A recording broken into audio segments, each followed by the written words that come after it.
मी याच मंचावरून असं एक मत व्यक्त केलं होतं आणि खाजगीमध्ये आम्ही बोलत असतो की काँग्रेस पक्षातून जे जे घटक बाहेर पडले आहेत आणि त्याने आपापले पक्ष निर्माण केलेले आहेत त्या सगळ्यांनी काँग्रेसच्या झेंड्याखाली एकत्र येऊन एक मजबूत काँग्रेस उभी करणं ही आज काळाची गरज आहे.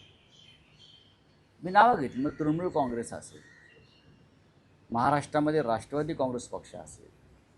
मी तर असे म्हटलं होतं की अजित पवार गटात विलीन होण्यापेक्षा काँग्रेसमध्ये विलीन व्हा.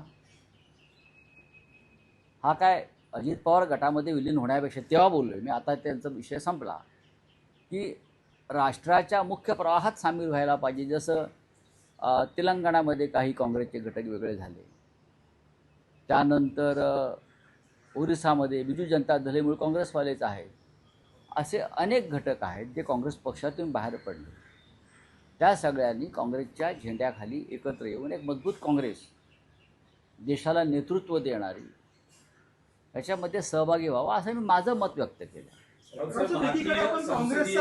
कारण तुम्ही या सगळ्यांना अनेक राज्यामध्ये त्यांच्या लढाया लढण्यासाठी काँग्रेसची मदत हवी आहे ना. आता काल ममता दीदी सोनिया गांधींना भेटल्या तासभर, त्याच्या आधी त्यांनी राहुलजीशी चर्चा केली.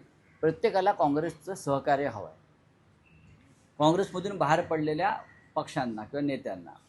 मग ते करण्यापेक्षा आपण सगळ्यांनी तुम्ही एकत्र येऊन काँग्रेस पक्ष अधिक मजबूत, देशासमोर एक पर्याय काँग्रेसचा कायम होता, आजही आहे.